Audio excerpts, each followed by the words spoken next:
السلام عليكم ورحمة الله وبركاته.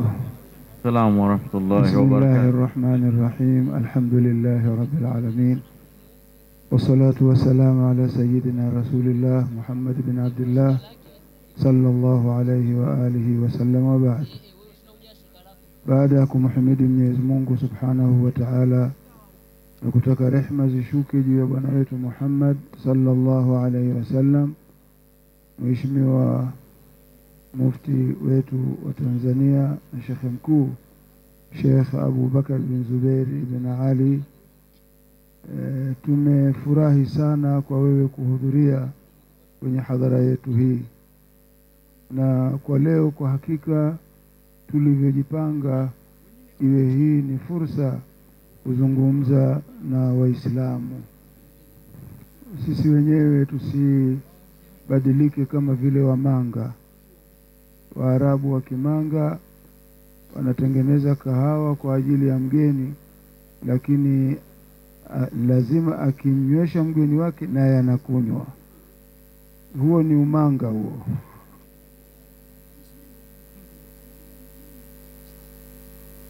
Kwa hiyo sisi hatuzungumzi kitu chochote zaidi ya kumsikiliza mufti atoe maelekezo, na insha Allahu Taala tunahakikisha kwenye hadhara hii tunauepuka umanga. Shekhe, tunakuruhusu uje useme nasi insha Allah Taala. Insha Allah, naomba tusimame wote kwa heshima ya mufti. Tusimame wote. Allahu akbar, Allahu akbar. Bismillahir Rahmanir Rahim. Tukaeni jamaa, tukaeni inshallah. Alhamdulillahi Rabbil Alamin. وأشهد أن لا إله إلا الله ولي الصالحين، وأشهد أن سيدنا حبيبنا وعظيمنا محمدا عبده ورسوله المبعوث رحمة للعالمين، صلى الله عليه وعلى آله وصحبه الغر الميامين. أما بعد، Mheshimiwa الشيخ wa mkoa wa Arusha, Mheshimiwa mgeni maalum mwakilishi wa mkuu wa mkoa, Mheshimiwa katibu mkuu wa Baraza Kuu la Waislamu Tanzania BAKWATA Doho Mruma, Mheshimiwa shekhe wa wilaya mwenyeji Sheikh Njunje, Mheshimiwa mashekhe wote wa wilaya mbalimbali mliohudhuria, Shekhe Mlewa, shekhe wa mkoa jirani, mkoa wa Kilimanjaro, kadhi wetu wa mkoa wa Arusha,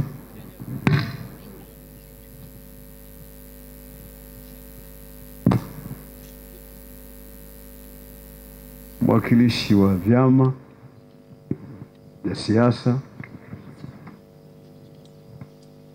mashekhe mliohudhuria wote kwa ujumla wenu, viongozi wa baraza wote, wenye viti, katibu wetu wa mkoa na mwenyekiti wa mkoa na viongozi wengine wote, jumuiya, mwenyekiti wa jumuiya ya kina mama mkoa wa Arusha na kina mama wote kwa ujumla, walimu wa madaris,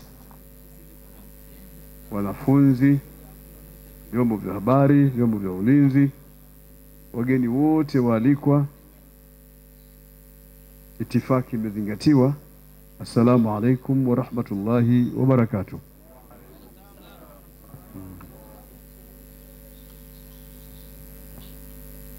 Hadhara imejieleza toka mwanzo, na nimshukuru kwanza shekhe wa mkoa pamoja na mwenyekiti na katibu kwa kunialika mwaka huu niweze kuhudhuria pamoja na nyinyi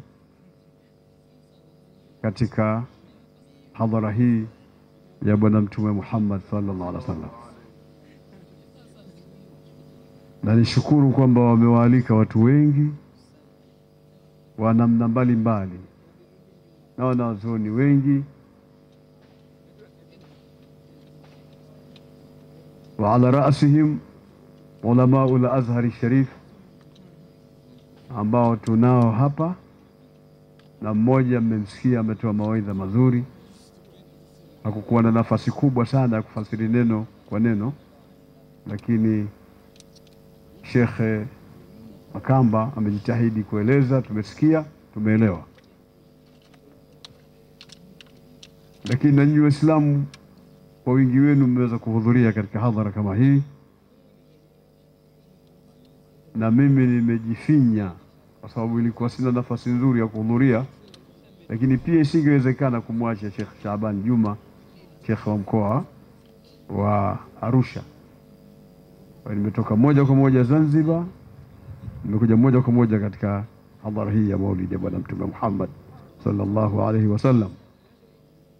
Lakini yote hayo kwa sababu ya kuwapenda, na kwa sababu ya kwamba Arusha ni mkoa muhimu sana katika Uislamu, na ni mkoa muhimu sana katika masuala ya maendeleo. Nikaona lazima pamoja na vyovyote ilivyo, lakini nifike nijumuike na nyinyi katika kumsherehekea mtume wetu Muhammad sallallahu alaihi wasallam. Mtume kaelezwa sana na wasemaji waliopita. Mimi nimguse tu mtume katika maneno mafupi yanayokwenda na wakati tulionao. Kumbushe tunafanya hivyo kwa sababu mtume sallallahu alaihi wasallam amekusanyiwa sifa na akhlaq zake zimetajwa kwa njia ya jumla, lakini katika Qur'ani kama unapata nafasi nzuri ya kusoma utaona Mwenyezi Mungu Subhanahu wa Ta'ala amewasifu mitume mbalimbali, ima kwa sifa 4, 5 au sifa 3, 2, lakini mtume sallallahu alaihi wasallam amemsifu katika maneno yenye kukusanya sifa zote zilizotajwa kwa mitume waliotangulia na nyingine nyingi amekusanyiwa mtume wetu Muhammad sallallahu alaihi wasallam. Katika surati Nun aya 4 Mwenyezi Mungu anatuhakikishia kwamba huyu ndio mtume alikusanyiwa sifa zote, akasema wa innaka la'ala khuluqin adhim. Hii ni kuonesha kwamba mtume sallam ana tabia kubwa zisizofikiwa na mtu mwingine yote. Sayyid Ahmad Badawi Jamalul Layl katika kasida yake aliyoitunga ikatiwa sauti na kaka yake Al-Habib Sayyid Hussein Badawi Jamalul Layl, inasema ala ma ra'ayna mithla tiflin yatimi fatan min quraishin munsifin wa rahimi faman habbahu bisidqi nala shafa'atan faqad khassahu Allahu bikhuluqin azimi. Asema hatujapata kuona sisi mfano wa kijitoto kilichoyatima, kijana wa Kikuraishi mwenye kuchunga haki na mwingi wa huruma. Hapa katika mwingi wa huruma rejea katika maneno yake Mwenyezi Mungu Subhanahu wa Ta'ala, laqad ja'akum rasulun min anfusikum azizun alayhi ma anittum harisun alaykum bil mu'minina raufur rahim. Yeye mtume sallallahu alayhi wasallam kwa waumini ni mwenye huruma sana na ni mpole sana. Anasifiwa na Mungu kwamba mtume sallam yeye Mwenyezi Mungu ameumba umbile la kuwa na huruma, alafu ni mpole sana. Na sifa hii ni sifa kubwa, sifa ya Rahim na sifa ya Rauf ni sifa zote ambazo mwenyewe Mwenyezi Mungu mwenyewe pia kazivaa sifa hizo, kisha akamvalisha mtume wake. Mwenyezi Mungu ni Rauf, Mwenyezi Mungu ni Rahim. Sehemu nyingine katika Qur'ani Mwenyezi Mungu amesema inna Allaha bin nasi la raufur rahim, raufur rahim. Wa mtume wake akasema bil mu'minina raufur rahim. Kwa hiyo huyu ndio mtume wetu Muhammad sallallahu alaihi wasallam, mwingi wa huruma. Atakasema arrahimuna yarhamuhumur rahmanu tabaraka wa taala irhamu man fil ard yarhamkum man fis samaa sallu ala taha. Wenye kuwaonea huruma wenzi wao wataonewa huruma na walio mbinguni, basi waoneni huruma walio katika ardhi, watakuoneni huruma walio katika mbingu. Haya maneno Mtume sallallahu atufundisha watu wawe na huruma. Na hii utakuta ni yale maneno ambayo kasema mwenyewe Mungu kumthibitishia mtume wake jinsi alivyo na huruma. Akasema kazi ambayo mtume katumilizwa na Mungu wake ni kuwa na huruma kwa viumbe wote, ni kuwa wama arsalnaka illa rahmatan lilalamin, ni rahmatan lilalamin. Hii ni jamu ya alam. Neno alamin ni wingi, ni plural ya neno alam, viumbe wote, wote unaowajua na usiowajua. Yeye mtume sallallahu alaihi wasallam ameletwa hali ya kuwa ni rehema kwa viumbe hivyo. Na katika jumla ya huruma alizonazo bwana mtume sallam, amewafundisha watu namna ya tabia za kuishi katika huu ulimwengu. Mtume hakutuachia nafasi kwamba tuishi tu tutakavyo sisi kwa vile ambavyo fikra ya mtu anavyoona. Mtume sallam amefundisha ulimwengu uishi namna gani, na ndio akaletwa mwisho. Akaletwa mwisho kwa sababu gani? Amekuja kukamilisha tabia zote zilizotangulia za mitume wengine na kukamilisha sheria zote ambazo zimetangulia kabla yake. Akaletwa mwisho. Wakana Muhammadun aba ahadin min rijalikum walakin Rasulullah wa khataman nabiyyin. Kuonesha Mtume sallam ni wa mwisho ameletwa, na akiwa mtu ni wa mwisho anakuja kufunga kila kitu.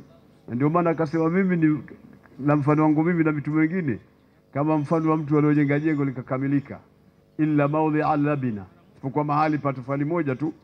Yani jengo limekamilika, lakini unaonekana mahala fulani pana tobo ambalo linahitaji tofali moja. Akasema mimi sasa ndio hilo tofali la kuziba sehemu hiyo. Kuonesha Mtume sallallahu alaihi wasallam muda wa kuwa amefanya kuwa ni wa mwisho, basi amekuja kukamilisha mafunzo yote ya Uislamu. Amekuja kukamilisha tabia zote zinazotakiwa watu wawe ili waweze kuishi vizuri katika ulimwengu huu. Kafundisha ilmu, kuhimiza watu wasome, kuhimiza watu wawe na ilmu, wasikae kijinga jinga. Lazima mtu awe na ilmu katika kila jambo, lazima ulisomee. Sikwambii dini unatakiwa uisomee kiasi gani. Ikiwa haya mambo ya kilimwengu tu hayawezi yakenda, ila mtu huyo ameyasomea, haya mambo ya dini itakuwa ni hali gani? Haya mambo ya kilimwengu haya, utasikia leo mtu anakuambia anakwenda England, nitakuwa Oxford pale na kwenda kusomea jambo fulani, kisha mji mzima wa Arusha au mwingine unasema fulani kenda kusoma bwana. Wapi? Kenda London, Oxford. Lakini sisi katika mambo ya dini wala haionekani umuhimu wa mtu kwenda kusoma mahala. Mashekhe wamejaa humu, watu wataka kusoma. Sasa Mtume amekuja kutaka watu wasome, akawahimiza kwa hadithi nyingi zinazohusiana na masuala ya kusoma. Na Mwenyezi Mungu mwenyewe ndio ametoa maelekezo kwa mtume wake. Maelekezo yale ni maalumu kwa mtume, lakini matumizi yake ni kwa watu wote. Akasema Iqra, soma. Nataka watu wasome. Haya ndio mafunzo tuliopewa na Mwenyezi Mungu, na bwana mtume akatufundisha zaidi, kwa sababu yeye ndio mwisho wa mitume yote. Lakini amefundisha mambo ya uchumi. Afundisha mambo ya uchumi. Man iqtasada ghanahu Allah wa man badhar afqarahu Allah. Kutumia wastani, economize, ukafanya economy katika maisha yako, Mwenyezi Mungu anakukwasiza, anakupa utajiri. Na mwenye kutumia ovyo, Mwenyezi Mungu anamfukarisha. Anakataza bwana Mtume sallam hapa watu wafanye uchumi na wafanye mambo yao kwa wastani, wasitumie ovyo. Na hii imefuata katika ile aya wala tubadhiru tabdhira. Kwa hiyo Mtume sallam amekuja kukamilisha kila kitu, lakini kafundisha mpaka mambo madogo madogo. Kafundisha mambo madogo mpaka kuingia chooni bwana. Sasa ni mtume wa mchezo huyo? Kafundisha mpaka namna ya kuingia chooni, kwamba ukiingia chooni usije ukatanguliza mguu wa kulia, tanguliza guu lako la kushoto, kwa sababu unakokwenda sio sehemu ambayo inastahili kutanguliza mguu wa kulia. Mguu wa kulia watangulizwa pale inapokuwa unaingia msikitini. Amefundisha. Akasema mtu asinene ndani ya akiwa chooni. Leo watu wana simu kama hii, akiingia chooni, halo vipi? Wewe subiri tu na jambo fulani hapa, mbona unihitaji? Wasema jambo fulani tu alafu kulitaja hutaji bwana. Yuko chooni. Uislamu umekataza mtu kuzungumza kwa Uislamu katika choo. Atakiwa shughulike na shughuli ile ile tu peke yake. Sababu ni shughuli ngumu. Umuombe Mwenyezi Mungu akafundisha na dua, kwa sababu yawezekana ukapatikana, yawezekana pia ukakosekana katika ile kazi unayoifanya. Yawezekana ikawa ndio moja kwa moja tena qalu inna lillahi wa inna ilaihi rajiun kwa ile kazi ya pale. Kuna watu kule, kuna viumbe vingine chooni wako kafundisha dua, Allahumma inni a'udhu bika minal khubuth wal khaba'ith. Sio kwamba uko peke yako kule, kuna vitu vingi. Mtume ametufundisha, ametuonea huruma mpaka anajua kwamba vyooni kuna viumbe wengine wabaya wanaweza kukudhuru mara moja, akafundisha na dua. Kuna huruma kiasi gani kuliko huruma kama hiyo ya bwana Mtume Muhammad sallallahu alaihi wasallam? Ametufundisha kuwaheshimu watu wazee, watu wazima, vijana wadogo waheshimu watu wazima, jambo ambalo linapotea sasa katika ulimwengu. Ma akrama shabun shaykhan li sinnihi illa qayyama Allahu man yukrimuhu inda sinnihi. Asema hakutukuza kijana kumtukuza mzee kwa rika lake, ila Mungu anakwenda kumkadiria atakayekuja kumtukuza katika uzee wake. Yani zamani utakapokuwa wewe umezeeka, utawapata watu ambao na wao watakuheshimu, watakutukuza, watakuona ni mzee, watakusaidia, kwa sababu kazi hiyo ulikuwa wewe ulipokuwa kijana ulikuwa ukiifanya kuwafanyia wazee. Haya ni mambo ya bwana Mtume Muhammad sallallahu alaihi wasallam. Mtume sallam amefundisha mambo mengi, hajamuita mtu kwa kumkata jina hata siku moja. Alikuwa akiwaita, kana Rasulullah sallam yad'u ashabahu bi ahabbi asma'ihim ilayhim wa yukannihim ikraman lahum. Mtume sallam alikuwa hivyo. Alikuwa Mtume sallam anawaita masahaba zake kwa majina wanayoyapenda, na kwa majina ya kunia, yani ile baba fulani, baba fulani, kwa sababu ya kuwatukuza, ikraman lahum, kwa sababu ya kuwatukuza. Mtume sallam analinda heshima. Yeye kama mtume kama anaweza kumwita Omari njoo hapa, au Abubakar njoo, lakini alikuwa hafanyi hivyo. Alikuwa anawatukuza, yad'uhum, anawaita bi ahabbi asma'ihim, kwa majina yao ambayo wao wanayapenda, wa yukannihim, na anawaita kwa majina ya baba fulani, baba fulani, baba fulani, mama fulani, namna hiyo, ikraman lahum, kwa sababu ya kuwatukuza. Huyo ni mtume wako Muhammad sallallahu alayhi wasallam. Mtume sallallahu alayhi wasallam amefundisha kula. Asa mtu akila sijilie hivi hivi, tasamillaha qabla al-akl wa kul biyaminik wa kul mimma yalik. Mtaje Mungu kabla hujala. Mtaje Mungu, sema bismillahir rahmanir rahim kabla hujala, na kula kwa kuutumia mkono wako wa kulia. Kisha kula ile sehemu ambayo imekuelekea, ile sehemu iliyokuelekea ndio ule. Usione tu chakula kimekuwa, hata kama kuna nyama upande wa mwenzako, usijitie ujatu inshallah, inshallah, kuna masala hayo.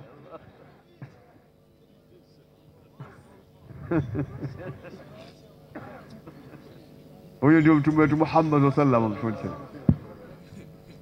Alikuwa na huruma sana.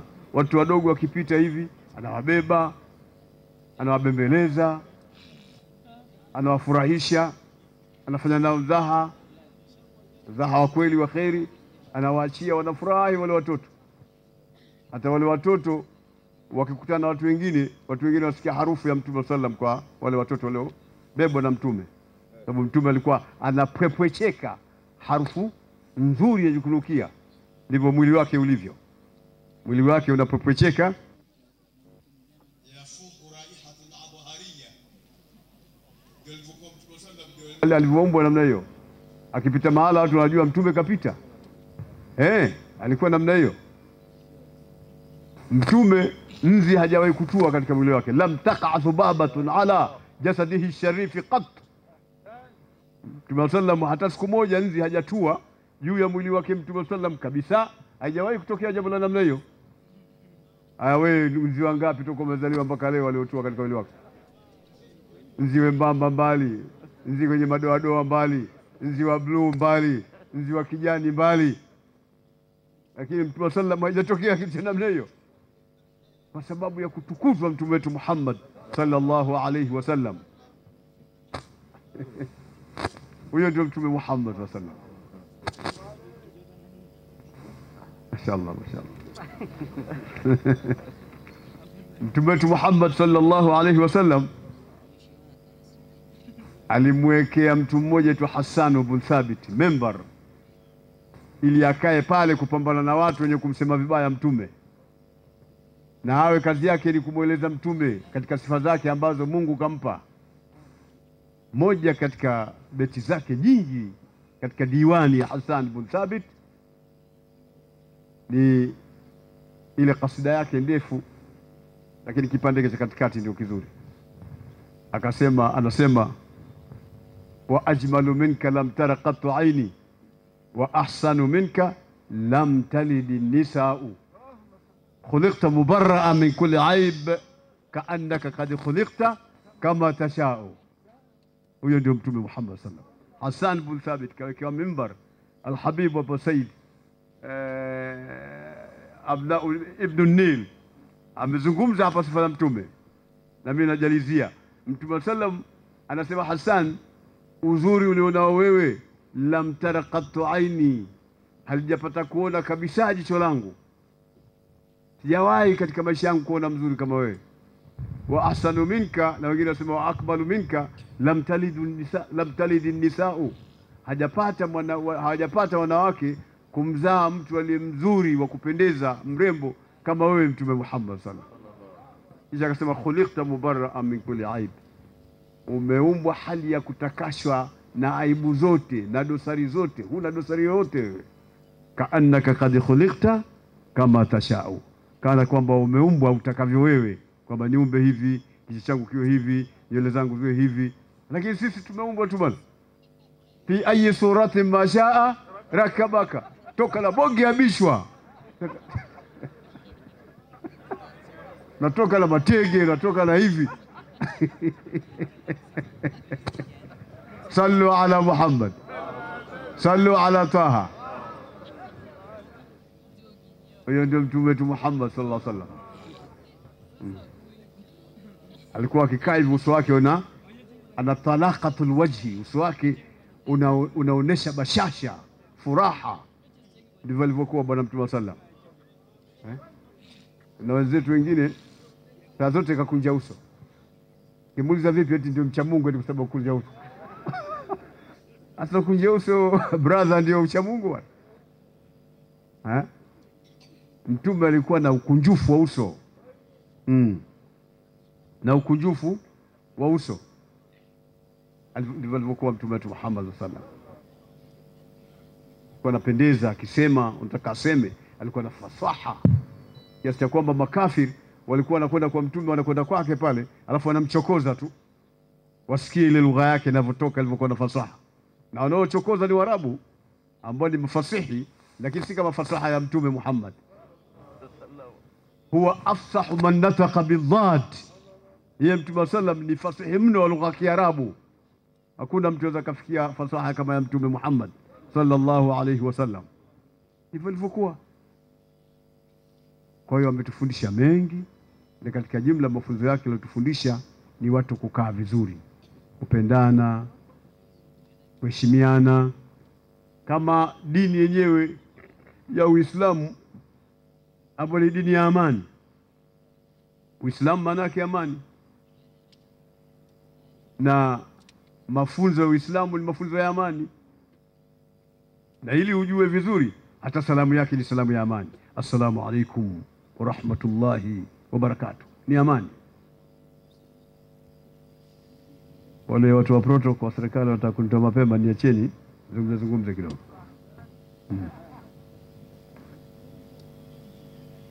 Ukimwambia mwenzako assalamu alaikum wa rahmatullahi wa barakatuh, tafsiri yetu ya kawaida ya haraka haraka, si unasema amani ishuke juu yenu na rehema ya Mungu na baraka zake na nini? Hiyo ni tafsiri ya haraka tu, lakini tafsiri yake maana yake assalamu alaikum wa rahmatullahi wa barakatuh, maana yake wewe hapo ulipo ninakuhakikishia amani, wewe uko katika amani, na vilivyokuzunguka vyote viko katika amani, familia yako iko katika amani, mali zako ziko katika amani, usio na wasiwasi na mimi. ndio tafsiri kamili ya neno assalamu alaikum wa rahmatullahi wa barakatuh. Na ndio maana ikawa na yule naye unayomtolea salamu inatakiwa tena ni wajibu kwake kuajibu, kurudishia salamu, aseme wa alaikumus salam wa rahmatullahi wa barakatuh, akuhakikishie na yeye kwamba na wewe pia uko katika amani, familia yako iko katika amani, ndugu zako katika amani, mali zako ziko katika amani, kila ambacho kimekuzunguka kiko katika amani. Ndio maana ya tafsiri kamili ya neno assalamu alaikum wa rahmatullahi wa barakatuh, na yule naye anajibu wa alaikumus salam wa rahmatullahi ta'ala wa barakatuh. Hiyo ndio tafsiri yake.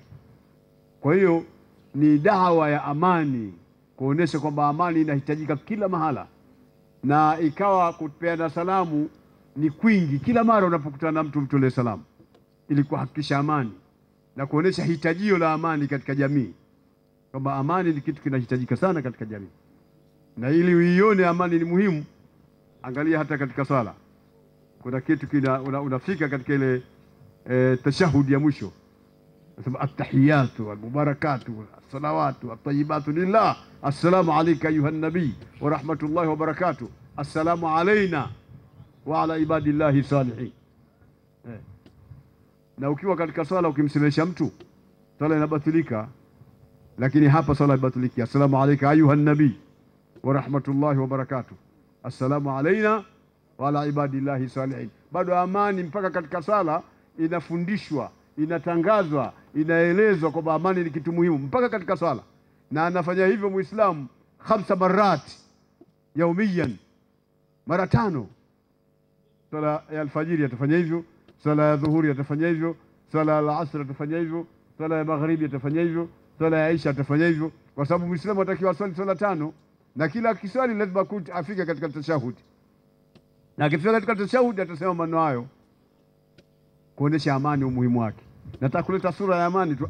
Hii amani kwani ina umuhimu gani mpaka yasema sana? Tunasema sana, si Mungu amesema sana. Tunasema sana si kwa sababu tumefundishwa mafunzo ya amani sana, mpaka katika swala bado natakiwa tueleze habari ya amani. Wewe unauliza kuhusu mambo ya amani. Amani Waislamu ni jambo letu, sio jambo la kufundishwa au kwanza tuhimize na mtu sisi. Sisi tunasema sisi wenyewe kuhusu amani toka zamani. Toka zamani tumefundishwa na Mtume amani. Kama salamu lazima tutoe salamu kwa ajili ya kuhakikishiana amani, na tujenge majumba yetu mapenzi, mahaba, mafungamano kwa neno amani. Lakini la kushangaza, haya maamkizi yenye kufundisha amani, yenye kutoa wito wa amani, kueneza amani hata katika pepo, da'wahum fiha subhanakallahumma tahiyyatuhum fiha wa akhir da'wahum alhamdulillahi rabbil alamin. Sasa kuna haja gani tena kule kuambia na amani? Kwani una wasiwasi na nani atakaye kuletea tabu kule peponi? Lakini bado yale maamkizi ya amani yanahitajika mpaka peponi. Maamkizi ya amani katika swala, maamkizi ya amani katika hali ya kawaida, na ni sunna mtu kufanya hivyo na kumfuata Mtume. Ndio tumetakiwa tumfuate Mtume. Sheikh hapa kutoka Azhar amesema katika jumla ya mambo anatakiwa mtu ni kumfuata Mtume, na kumfuata Mtume ndio ametufundisha. Siku moja Mtume sallam alikuwa anawaambia jamaa, anasema ilikuwa katika ile khutbatul wadaa, ile khutba ya mwisho ile aliyoitoa kule Arafa, ya ayuhan nas afshu salam, enyi watu nyinyi itangazeni salamu, itangazeni amani. Afshu salam, itangazeni amani. Wa at'imu ta'am, na wapeni watu chakula, wapeni watu kande. Wasilul arham, na ungeni udugu. Wasallu billaili wan nasu niyam, na swalini usiku wakati watu wamelala, kwa sababu moyo unapata utuvu, unamkumbuka sana Mwenyezi Mungu, unapata huruma kwa viumbe wenzako, kwa hurumia utakapopambauka kesho. Hayo yote yamemfundisha Bwana Mtume Muhammad sallallahu alayhi wasallam. Afshu salam, neno lake la kwanza katika ile hadithi yake, katika khutba yake, hakusema at'imu ta'am wasilul arham wasallu billaili wan nasu niyam, la hasha wakalla. Amesema afshu salam, ndio lake la kwanza. Tangazeni, ienezeni amani. lifanyeni jambo la amani, jambo muhimu. Ifundisheni kwa wana wenu, wajukuu zenu, katika miji yenu iwe na amani. Mtume Muhammad sallallahu alayhi wasallam alikuwa Mtume sallam kila akishamaliza kusali asema Allahumma anta salam wa minka salam wa ilayka yarji'u salam wa adkhilna aljannata dara. Khalas, Allahumma anta salam. Mwenyezi Mungu katika majina yake 99 jina moja ni nini? Kuonesha amani ni muhimu. Ilikuwa Mwenyezi Mungu hana haja kuweka jina la salam, yeye mwenyewe Mungu inatosha tu lakini neno assalam lipo kwa ajili ya kuonesha umuhimu wa amani. Kwa hiyo ndugu zanguni wapenzi wa Mtume Muhammad sallallahu alaihi wasallam, mjue amani ni kitu muhimu sana. Kitazame tena kitu hiki wakati Makureishi ilipokuwa hawaingiliwi na watu kutoka katika miji mbalimbali kuja katika mji wa Maka na kufanya fujo, na wakawa wana heshima dunia nzima za mazao, wakienda Palestine, wakienda wapi, miji ile yote ya Sham na sehemu mbalimbali, Yemen, wapi, wanaheshimiwa na ule mji ulikuwa hauguswi. Mungu anawaambia hii neema haipatikani mahala popote, na neema hii ni neema kubwa. Falyabudu rabb hadha albayt alladhi at'amahum min ju'in wa amanahum. Amani mzee ni amani, na wamwabudu Bwana wa nyumba hii, yani Al-Kaaba, ambaye amewalisha katika njaa na akawasalimisha na hofu, yani akawapa amani. Ile amani ile inabidi tuishukuru kwamba neema moja kubwa katika jumla ya neema ambazo Mwenyezi Mungu ametupa subhanahu wa ta'ala, sio kufanya ufisadi, kufanya uharibifu. Mwenyezi Mungu ametukataza sema wala ta'sau fil ardi mufsidin, hautaki fasadi, kuharibu kitu ovyo ovyo. Angalia kule Maka, mtu itakuwa ana uwezo kaishafikia kiasi cha kuweza kupata uwezo wa kumfanya ndiye akafanya amali ya hija. Kwa hiyo huyu hana njia ya kuweza kukwepa, anatakiwa ni kwenda kuhiji. Na kadhi hapa kiungiza ameeleza juu ya masuala ya hija kwa urefu na kwa fasaha, tumeelewa uzuri umuhimu wa mtu kuhiji. Walillahi ala nasi hijjul bait man istataa ilayhi sabila. Lakini itakapokuwa kule Maka hakuna amani, hiki kipengele kinaondoka cha mtu kwenda kuhiji. Hatakiwi kwenda kuhiji. Kwa sababu gani? Kwa sababu ule mji hauna amani, na wala hapati dhambi ya kutokuhiji pamoja na kwamba ana uwezo. Kwa sababu gani? Tayari kule kumeingia fujo, hakuna amani. Na ukiwa hakuna amani, sharti moja katika sharti za mtu kwenda kuhiji imeondoka. Nadhani tunaelewana uzuri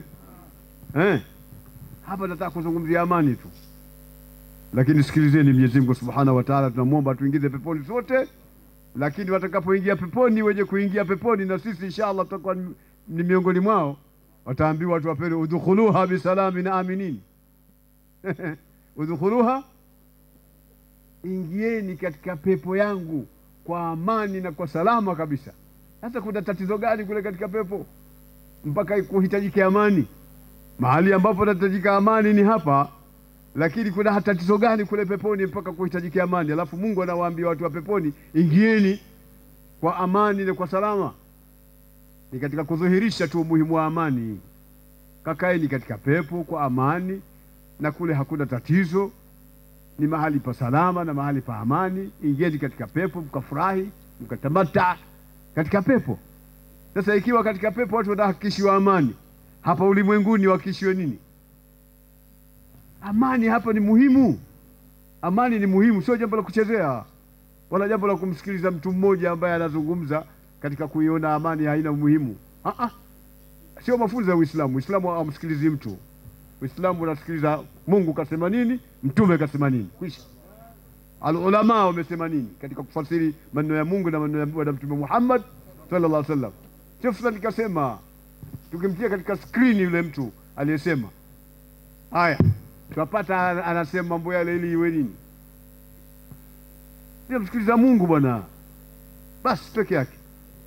Mwenyezi Mungu peke yake ndio ametufundisha amani, lazima tuisimamie. Kuna mambo kule Masri katika mu'tamar fulani ambapo tulikwenda kule tukazungumza habari ya mambo mbalimbali. walikuwa wanazungumza zile dharura 5, alkuliyatul khams, dharura 5, kama vile hifdhu din, hifdhu al-ird, hifdhu al-mal, kulinda dini, kulinda heshima, kulinda mali na mengine. Tukayaona haya mambo 5 ni sawa, lakini mbona hili la kulinda dini ni katika zile dharura 5, ni mojawapo hili la kulinda dini? Dini yatekelezewa wapi? Mbinguni? Jawabu, hapana. Inatekelezewa wapi? Hapa duniani, kila mmoja kwa mahala alipo. Sasa mpaka pawe na amani. Kama hakuna na amani, hiyo dini utafanya nini? Ikaonekana lazima kuongezwe kulia ya 6, hifdhul watan, hifdhu alwatan, kulinda nchi, kulinda nchi. Ikawekwa kwamba wenzetu wamejitahidi wakasema 5, sisi safari hii tunaongeza 1 ziwe 6. Na 6 ni ipi? Ni hifdhul watan. Mamufti wa dunia nzima wamekusanyika, na mimi nilikuwako katika hao mamufti, nilikuwako. Tukaongeza hiyo 1 hifdhul watan, kwamba itakuwa katika hizi kuliyati. Sasa alkuliyatu 6 sio 5. Kwa sababu gani? Kwa sababu tumeongeza 1 hifdhul watan, kuonesha kwamba huwezi ukaitekeleza dini mahali pengine, ni hapa hapa duniani. Na dini haiwezi ikatekelezeka, hamwezi kuswali, hamwezi kutoa zaka, hamwezi kuhiji, hamwezi kama nchi itakuwa haina amani. Ikaonekana moja katika mambo muhimu anatakiwa Muislamu kuyafanya na kuyashika ni kulinda nchi. Naam, Kongo na miaka sio miwili, miaka chungu mzima, fujo chungu mzima. Leo hata mufti wa Kongo utakutana naye katika mikutano, hakuna jambo ukimuuliza. Sasa hivi nilikuwa hotelini pale mliponifikisha, nilikuwa naangalia Gaza jinsi zinavyopigwa na majumba na bomolewa na watoto wanahangaika maskini, na kuna mambo yanafanywa atajwii. Tajwii ni kuatia watu njaa, kufanya technique za kufanya watu wafe kwa njaa. Wanafanyiwa watu kula, alafu mtu anasema hakuna haja si nini. Unafahamu mchezo bwana? Wewe unafahamu mchezo? Nataka kumikumbusha tu kitu kimoja. Ile Maulidi ya Abbasia Dar es Salaam mliona? Angalieni kwenye YouTube. Mbona mwangalie mitandao ya kijamii? Mmeona? Mlimwona Sheikh Ungiza jinsi anatafuta pale pa kuingia? Na zilikuwa fataki tu. Zilikuwa fataki za kusherehekea na Bwana Mtume Muhammad. Lakini sote tulikuwa pale, kila shekhe anatafuta mahali pake pale. Jongo aliingia zake huko ndani kwenda kuhema tu. Anarudi na muuliza vipi? Niko na zangu na nini? Nikamwambia hamna lolote. Mkondo ulifikiri. Mashekhe wote walikuwa pale. Mashekhe kutoka Kenya, masharifu nani, viongozi wa serikali, na kila mmoja anatafuta mahali pa kuingia. Fataki tu. Ilipigwa zile. Haya, ile ni mfano wa kuonesha, je, kama nchi itakuwa imechafuka kwa kiasi kile tutakwenda wapi bwana? Sisi wenyewe tumezoea kupumzika, kutulia, kuja kunywa kahawa, kuswali, walimu wetu kusomesha madarasa, kupiga dufu. Hapo kupiga dufu hapa watu wote wamesimama. Mtume Muhammad ni kwa sababu ya amani, kwa sababu ya neema, ni'matul amni peke yake. Kama ingekuwa hakuna amani, hatuwezi kufika namna hii. Na dunia nzima inatusifu. Mimi mwenyewe nikienda huko nje, nikikutana na watu wa huko, wananiambia karibu bwana Sheikh, bwana mufti, bwana kutoka katika nchi ya amani, nchi nzuri, nifanyie utaratibu na mimi nije siku moja. Wananiomba mashekhe mbalimbali. Mimi nakutana na mashekhe zaidi ya 100 kule. Nakutana nao mamufti nani, wanaomba waje Tanzania kuja kuangalia ile neema ya amani. Neema namna gani, tukoje sisi huku Tanzania, tumefanya nini? Wewe jamani, nitakugusa tu mtume na amani, mtume na amani. Na ninaomba mashekhe, waalimu wa madrasa, maimamu, makhutaba, makhatib watoe darsa zinazohusiana na masuala ya amani. Na sikwambii katika kipindi hiki tulichokuwa nacho cha sasa, inatakiwa sana tueleze jambo la namna hiyo. Sisi ndio tutakimbiliwa. Kama sisi tutakimbiliwa, maana yake hatuna mahali pa kukimbia. Hatuna mahali pa kukimbilia. Sisi ndio tutakimbiliwa. Sasa hatuna mahali pa kukimbilia, hatuna. Pakichafuka hapa hatuwezi kwenda Kenya, hatuwezi kwenda Uganda, hatuwezi kwenda Kongo, hatuwezi kwenda mahali gani. Mkongo mmoja nilikutana naye shekhe mmoja Kongo juzi tu, kama siku 5-6 hivi. Anasema, shekhe, neema ya amani mliokuwa nayo ni kubwa sana. Wewe ukitaka kujua amani ni kitu cha namna gani, nikupeleke kwetu Kongo. Mimi nimetoka juzi huko, nikupeleke kwetu Kongo afu ukaone kivumbi kilichoko kule, ndio utaona umuhimu wa amani. Shangazi yako unaye, babu yako unaye, bibi yako unaye, ndugu zako unao, wengine hawezi kukimbia, wengine hawezi chochote, wengine wanaugua, wengine wana mapresha, wengine hivi. Alafu inatokea fujo, unakimbia wewe, wale sio tamalizika. Jamani, tusifanye mchezo. Amani haitakiwi kuchezea. Siku moja, kila siku nasema mfano wangu kwamba amani ni sasa na yai. Ukiliachia hivi likaanguka chini, halizoleki ile yai. Kwa hiyo tumswalie Mtume Muhammad, tufuate mafunzo ya Mtume Muhammad, tumshike mtume wetu Muhammad, tuwe naye bega kwa bega, tuashike mafunzo yake, tutapata salama katika dunia na akhira. Wallahu waliyu tawfiq. Wassalamu alaykum wa rahmatullahi wa barakatuh. Wa alaykum assalam wa rahmatullahi wa barakatuh. Allahu akbar, Allahu akbar, Allahu akbar.